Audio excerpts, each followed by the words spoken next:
జీవితంలో ఒక్కసారైనా చేయాల్సిన యాత్ర చార్ధామ్. లతగారి ఆధ్వర్యంలో సంప్రదించండి. అమెరికాలో పుడితే అమెరికా పౌరసత్వం వచ్చినట్లే. ఇప్పటివరకు బర్త్ రైట్ సిటిజన్షిప్ అంటే అదే. అయితే ఇదంతా కుదరదని చెప్పని డొనాల్డ్ ట్రంప్ ప్రభుత్వం ఒక రూలింగ్ తీసుకొచ్చింది. ఇప్పుడు దానిపైన హాట్ టాపిక్గా చర్చ నడుస్తోంది అమెరికా సుప్రీంకోర్టులో. అసలు ఏం జరిగింది, దీనికి సంబంధించి బర్త్ రైట్ సిటిజన్షిప్ని రద్దు చేసే అవకాశాలు ఏమైనా ఉన్నాయా, విశ్లేషించే ప్రయత్నం చేద్దాం. అమెరికా నుంచి మనతో లైవ్లో జాయిన్ అయ్యారు భూమిరెడ్డి శ్రీనివాస్ రెడ్డి గారు. శ్రీనివాస్ రెడ్డి గారు నమస్తే. నమస్తే సార్. ఈ బర్త్ రైట్ సిటిజన్షిప్ గురించి చాలామంది, ముఖ్యంగా మన వాళ్ళు అక్కడ సెటిల్ అయిపోయినటువంటి వాళ్ళకి ఒక ఆందోళన ఉంది. సో కోర్టులో హియరింగ్ స్టార్ట్ అయింది, చాలా హాట్ డిస్కషన్స్ జరిగినాయి అనేది ఇన్ఫర్మేషన్. ఏంటి స్టేటస్? సార్ సో మనం గత సంవత్సరం నుండి చూసుకుంటే, అంటే ప్రెసిడెంట్ ట్రంప్ ప్రమాణ స్వీకారం చేసిన తర్వాత మొదటిగా సిగ్నేచర్ చేసిండేది దీన్ని ఇంటర్ప్రిట్ చేస్తానే చేశాడు సార్. అంటే ఇక్కడున్న పౌరులకు లేకపోతే గ్రీన్ కార్డ్ హోల్డర్స్ పుట్టిన వాళ్ళకి మాత్రమే ఇక్కడ అమెరికన్ సిటిజన్షిప్ రావాలి, లేదా ఇక్కడున్న చట్టంలో ఇమిగ్రేషన్ అండ్ నేషనాలిటీ యాక్ట్ చట్టంలో ఉన్న వాళ్ళకి మాత్రమే రావాలి. మిగతా వాళ్ళకి టెంపరీ వీసాస్ కానీ F1 H1B వీసాలకు వాళ్ళకి పుట్టిన పిల్లలకు ఇక్కడ బర్త్ రైట్ సిటిజన్షిప్ అనేది రాకూడదు అనేది ఆ ఎగ్జిక్యూటివ్ ఆర్డర్ లో మెన్షన్ చేయడం జరిగింది సార్. సో గత సంవత్సరం నుండి ఈ చిన్న చిన్న కోర్ట్స్ లో, ఇక్కడున్న ఫెడరల్ డిస్ట్రిక్ట్ కోర్ట్స్ లో ఆర్గ్యుమెంట్స్ జరుగుతా ఇదన్నీ నేషన్ వైడ్ ఇంజెక్షన్స్ ఒకసారి ఇవ్వడము. సో దీనికి కొంచెం గందరగోళంగా ఉంటే ఇప్పుడు సుప్రీంకోర్టు ఈ కేసు టేకప్ చేసి నిన్న, అంటే April 1, 2026 హియరింగ్ అనేది తీసుకోవడం జరిగింది సార్.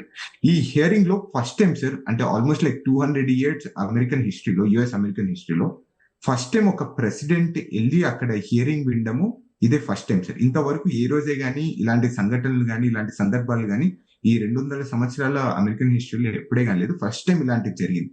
అది ద బర్త్ రైట్ సిటిజన్షిప్ కోసం వెళ్ళడం సో చాలా విశేషం సార్. సో ఏంటి ఆర్గ్యుమెంట్స్ ఎట్లా జరిగినాయి, ఎటు ఫేవర్గా ఉందనిపిస్తుంది? అంటే ఫైనల్ జడ్జిమెంట్ వచ్చే వరకు ఏది చెప్పలేము, బట్ ఆర్గ్యుమెంట్లో ఉండేటువంటి ఇంటెన్సిటీని బట్టి కూడా కొన్ని అంచనాలు వేయొచ్చు. సో ఎవరికి ఫేవర్గా ఉండొచ్చు? సో ప్రస్తుతం అయితే, అంటే నిన్న జరిగిన మెయిన్ క్వశ్చన్స్ అంతా సో కరెంట్ ఉన్న అడ్మినిస్ట్రేషన్ కి క్వశ్చన్ చేయడం జరిగింది సార్. గవర్నమెంట్ అంటే మీరు తీసుకొని వస్తున్నారు, సో తీసుకొని రావడం వల్ల అంటే జరిగే పరిణామాలు ఏంటి? సో వాళ్ళు ఫస్ట్ క్వశ్చన్ ఒకటే వేయడం జరిగింది సార్. అంటే వీళ్ళందరూ ప్రస్తుతం ఉన్న అడ్మినిస్ట్రేషన్ ఏం చెప్తుందంటే, పాలసీ దాని మీద ఎక్కువ ఆర్గ్యుమెంట్ చేస్తుంది సార్. అంటే ఫర్ ఎగ్జాంపుల్ ఇప్పుడు ఏదైనా నేషనల్ థ్రెట్ రావడం కానీ, ఈ బర్త్ టూరిజం అనేది ఎక్కువ జరుగుతుంది. B1 B2 లో ఇక్కడికి వచ్చేసి పిల్లలు అనేది కంటున్నారు.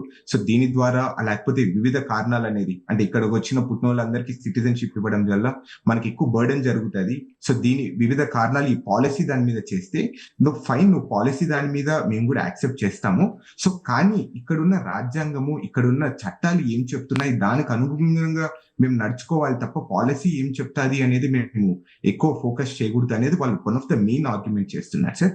అండ్ అట్లనే మీరు చూసుకుంటే ఈ 1989లో ఈ వాంగ్ కిమ్ ఆర్క్ అనే ఒక one of the main important case. So ఆ కేసులో ఏంటంటే ఇక్కడున్న చైనీస్ నేషనల్స్ కి పర్మనెంట్ రెసిడెన్సీ వస్తుంది. వాళ్ళకి ఇక్కడ కాలిఫోర్నియా శాన్ ఫ్రాన్సిస్కోలో ఒక బాబు పుడతాడు సార్. బాబు పుట్టి వాళ్ళు ఇండియాకి వాళ్ళ చైనాకి వెళ్ళిపోతారు. చైనాకి వెళ్ళిపోయి రిటర్న్ వచ్చేటప్పుడు వాళ్ళని ఆపేస్తారు. ఆపేస్తే ఎందుకు ఆపేస్తారు అంటే, అతను సిటిజన్షిప్ కాదు, బాబు అనే అతను సిటిజన్ కాదు కాబట్టి అతన్ని ఆపేస్తున్నాం అని చెప్తారు. సో వాళ్ళు అప్పుడు మళ్ళీ సుప్రీంకోర్టుకి వెళ్ళేసి కేసు ఫైట్ చేస్తారు. ఆ రోజు చెప్తారు సార్, సుప్రీంకోర్టు ఏమని చెప్తుంది అంటే, ఇక్కడ ఈ దేశంలో లేకపోతే ఈ నేలలో ఈ ఫ్లాగ్ జెండా కింద ఉన్న ఈ భూమి సౌభాగ్యంలో ఎవరు పుట్టినా గానీ వాళ్ళు అమెరికన్ సిటిజన్స్ ఎక్కువ అయిపోతారు. అట్లనే ఇక్కడ డామిసైల్ అనే ఒక పదాన్ని వాడతారు సార్ ఆ జడ్జిమెంట్ మొత్తంలో. అంటే డామిసైల్ అంటే ఎవరైనా ఇక్కడికి వచ్చి పర్మనెంట్ గా నివసించడానికి ఎవరెవరు వస్తారో వాళ్ళని డామిసైల్ గా అనేది ట్రంప్ ఆర్గ్యూ చేస్తారు, అంటే ట్రంప్ అడ్మినిస్ట్రేషన్ ఆర్గ్యూ చేస్తుంది. కానీ కోర్టు ఏం చెప్తుందంటే, సరే అక్కడక్కడ ఇవన్నీ ఒక చిన్న చిన్న ఆర్గ్యుమెంట్స్ అనేది జరిగిండొచ్చు సార్, కానీ మెయిన్ కంటెన్షన్స్ ఏంటి, ఇక్కడున్న ఈ నేలలో పుట్టిన వాళ్ళందరూ సిటిజన్షిప్ అయిపోతారు, అంటే సిటిజన్స్ అయిపోతారు. అది మనం కన్సిడర్ చేయాలి. ఎందుకు మీరు దాన్ని ఇంటర్ప్రిట్ చేయాలని ట్రై చేస్తున్నారు? ఈ డామిసైల్ అనే పదాన్ని రిమూవ్ చేసి దాన్ని ఇంటర్ప్రిట్ చేయాలని ట్రంప్ అడ్మినిస్ట్రేషన్ కోరుకుంటుంది సార్. అంటే డామిసైల్ అంటే only citizens, permanent green card ఉన్న వాళ్ళు మాత్రమే, పర్మనెంట్ గా ఇక్కడ ఇంటెన్షన్స్ ఉండి పర్మనెంట్ వాళ్ళకి మాత్రమే వీళ్ళకు వద్దు అని రీఇంటర్ప్రిట్ చేయాలని వాళ్ళు కోరుకుంటున్నారు. ఎందుకంటే సుమారు 100 సంవత్సరాలు 150 సంవత్సరాల నుండి ఒక కేసు లా గానీ ఒక ల్యాండ్ మార్క్ జడ్జిమెంట్ కానీ వస్తుంటే దాన్ని ఓవర్టర్న్ చేయాలి అంటే చాలా కష్టం లేదు సార్. అంటే ఒక ల్యాండ్ మార్క్ జడ్జ్మెంట్ అంటే దాన్ని చాలా లీగల్ రీజనింగ్ కానీ ఇవన్నీ ఎక్కువ ఇవ్వాల్సి ఉండేది ఉంటుంది, ఎక్కువ ఆర్గ్యుమెంట్స్ అనేది చేయాల్సి ఉండేది ఉంటుంది. సో దానికి అనుగుణంగా ఇప్పుడు వీళ్ళు ప్రస్తుతానికైతే జడ్జెస్ మాత్రం ఎక్కువ more of the questions to the current administration కి వేస్తున్నారు. సో ఎలా ఉండొచ్చు దీని మీద ఏమన్నా ఉపశమనం వచ్చే విధంగా ఉండొచ్చా, లేదంటే ఫారినర్స్ ఎవరైనా కానీ విదేశీయులు అమెరికాలో వాళ్ళ పిల్లల్ని కనినంత మాత్రాన పౌరసత్వం రాకపోవచ్చా? సో ప్రస్తుతం అయితే అంటే మోర్ ఇన్క్లైన్ టు ద ఈ 14వ సవరణ దాని మీదే ఎక్కువ మోర్ ఇన్క్లైన్డ్ గా ఉన్నారు సార్. అంటే ఇక్కడ పుట్టిన వాళ్ళందరూ అమెరికన్ సిటిజన్సే కావాలి అనేది. సో వాళ్ళ one of the main contentions కూడా, ఎందుకంటే ఎన్నో కొన్ని సంవత్సరాల నుండి లేకపోతే ఇక్కడ ఉన్న రాజ్యాంగం స్టాచ్యూ అన్ని అదే చెప్తుంది కాబట్టి, సో దానికి మోర్ ఇన్క్లైన్డ్ గా దానికి అగేన్స్ట్ గా ప్రూవ్ చేయడానికి తప్పకుండా కరెంట్ అడ్మినిస్ట్రేషన్స్ కి క్వశ్చన్స్ అనేది ఎక్కువ జరుగుతున్నాయి. సో జనరల్ కూడా అమెరికా అంటేనే హెవెన్ ఆఫ్ ఇమిగ్రెంట్స్ అంటారు కదా, అందరూ వలస ప్రజలు వచ్చి నిర్మించుకున్న అద్భుత సౌధం అమెరికా అని చెప్తారు కదా. అలాంటప్పుడు అసలే దీన్ని ఒకవేళ కొట్టేస్తే, అంటే ఈ సిటిజన్షిప్ అనేది రాదు, బర్త్ రైట్ సిటిజన్షిప్ అనేది ఉండదు అంటే అమెరికా మనుగడకి ఇబ్బంది ఉండదా? చాలా మంది ఇప్పుడు అమెరికా కోసం పనిచేస్తున్న వాళ్ళందరూ కూడా బయట నుంచి వచ్చిన వాళ్ళే ఎక్కువ మంది ఉన్నారనేది కదా ఇప్పుడు చెప్తున్న లెక్కలు కూడా. అది ఇబ్బందికరమైనటువంటి అంశం కాదా? సార్ మీరు చెప్తున్న కంటెన్షన్ మాత్రం వాస్తవం సార్. అది అంటే ఆ ఆర్గ్యుమెంట్ లో కూడా అంటే ఈ మన సైడ్ అంటే 14th అమెండ్మెంట్ ఉండాలి అని కోరుకున్న వాళ్ళు చేస్తున్న ఆర్గ్యుమెంట్ కూడా అదే. సో వాళ్ళు ఏమంటున్నారో ఒక్కసారి ఇది కనుక రిమూవ్ చేస్తే కొన్ని వేల మంది పిల్లలు ఇక్కడ అమెరికన్ సిటిజన్స్ కారు, వాళ్ళు స్టేట్లెస్ అయిపోతారు కొన్ని కారణాల వల్ల. సో వాళ్ళకు కూడా మనం సేఫ్ గార్డ్ చేయడానికే కదా ఈ దేశం అనేది ఉండేది. ఇక్కడ ఉన్న ఇప్పుడు నుండి ఒక 150 సంవత్సరాల నుండి వస్తున్న ఈ లాంగ్ హిస్టరీ అదే కదా చెప్తుండేది అనేది వాళ్ళు కూడా చెప్తున్నారు సార్. అంటే ప్రస్తుతం అడ్మినిస్ట్రేషన్ మీరు అన్నట్టు ఇంకోటి ఏమంటున్నారంటే, సో ఇది వెనకల ముందు జరిగిపోయి ఉంటది, కానీ ముందు నుండి ఈ రోజు నుండి మీరు జడ్జ్మెంట్ ఇచ్చినప్పుడు తర్వాత నుండి జరిగే కాన్సిక్వెన్సెస్ అన్ని లైక్ అంటే వాళ్ళని సిటిజన్స్ గా పరిగణించకూడదు అనేది వాళ్ళు కంటెన్షన్ చేస్తున్నారు సార్. అంటే ఓన్లీ ప్రాస్పెక్టివ్ వేలో చూడండి, రెట్రోస్పెక్టివ్ గా చూడకండి అంటున్నారు. సో కానీ కోర్టు ఏం చెప్తుందంటే, సరే ఇప్పుడు నేను ప్రాస్పెక్టివ్ వేలో చూసినా కానీ మీరు మళ్ళీ రేపో సంవత్సరంన్నర తర్వాత మళ్ళీ చట్ట సవరణలను తీసుకొని వచ్చేసి దీన్ని ముందు పుట్టినోళ్ళని కూడా మీరు రిమూవ్ చేసే కెపాసిటీ మీకు ఉంటుంది. సో అది కూడా మేము ఆలోచించాలి కదా అనేది ఇంకొక కంటెన్షన్ చేస్తున్నారు. ఇంకొక one of the main thing sir, ఇక్కడ ఫర్ ఎగ్జాంపుల్ ఇప్పుడు ఎవరైనా ఇల్లీగల్ గాని ఈ దేశానికి వచ్చారనుకోండి సార్, సో పేరెంట్స్ తప్పు చేశారు ఇక్కడ ఉన్న చట్టాలని అతిక్రమించి, ఇక్కడున్న వాళ్ళకు కానీ పుట్టిన బేబీ ఎక్కడే కానీ తప్పు చేయలేదు కదా, వాళ్ళని ఎందుకు మనం శిక్షించాలి అనేది కూడా సో కోర్ట్ అనేది ఈ కోణంలో కూడా మాట్లాడుతుంది సార్.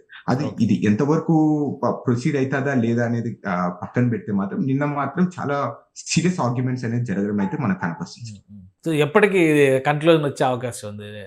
ఫర్దర్ హీరింగ్స్ కానీ ఎన్ని రోజుల్లో తేలడానికి ఛాన్స్ ఉంది? ఆల్రెడీ ఆయన ఆర్డర్ ఇచ్చి కూడా ఏడాదిన్నర దగ్గర అవుతుంది. అవును సార్. సో మేబీ జూన్ 2026 కి కంప్లీట్ అయ్యే అవకాశం ఎక్కువగా కనిపిస్తుంది సార్. అంటే ఇప్పటికి ఆల్మోస్ట్ లైక్ ఒక ఆ జడ్జ్మెంట్ కి అయితే వచ్చి నింటారని అయితే నేను అనుకుంటాను. మేబీ లైక్ ఒక 30-40% అంతా జడ్జెస్ కావాల్సిన క్వశ్చన్స్ అనేది అడగడం జరిగింది. సో మిగతా రెస్ట్ ఆఫ్ ద థింగ్ ఈ లీగల్ రీజనింగ్ ఈ స్టాచ్యూ మీద వాళ్ళంతా అనాలిసిస్ చేసి మేబీ జూలై కల్లా జడ్జిమెంట్ ఇచ్చే అవకాశం ఎక్కువగా ఉంది. రైట్. అంటే ఈ జడ్జిమెంట్ మీద చాలా మంది పిల్లల భవిష్యత్తు కూడా ఆధారపడి ఉంది. అమెరికాలో ఆల్రెడీ సెటిల్ అయిన వాళ్ళు, అమెరికాలో ఉండి సిటిజన్షిప్ పొందాలనుకుంటున్నటువంటి వాళ్ళందరి భవిష్యత్తు కూడా ఆధారపడి ఉంటుంది. అదైతే వాస్తవం. Right. Thank you Srinivas Reddy గారు విశ్లేషణ అందించినందుకు. ఇది అమెరికాలో బర్త్ రైట్ సిటిజన్షిప్కి సంబంధించి కోర్టులో హీటెడ్ డిస్కషన్స్ జరుగుతున్నాయి. త్వరలోనే ఒక కన్క్లూజన్ వస్తుందని చెప్పని భావిస్తున్నారు. ఇది అమెరికా విస్తృతికి, ముఖ్యంగా అమెరికా మరింత సమర్థమైనటువంటి రాజ్యంగా డెవలప్ కావడానికి ఒక ఆటంకంగా మారుతుంది. నేటివ్ అమెరికన్స్ ఇబ్బంది పడేటువంటి సవరణగా ట్రంప్ అడ్మినిస్ట్రేషన్ భావిస్తోంది. అయితే అమెరికా చరిత్రను దృష్టిలో పెట్టుకొని కోర్టు ఎలాంటి జడ్జిమెంట్ ఇస్తుంది అనేది చాలా ఆసక్తికరంగా ఎదురు చూడాల్సినటువంటి అంశం.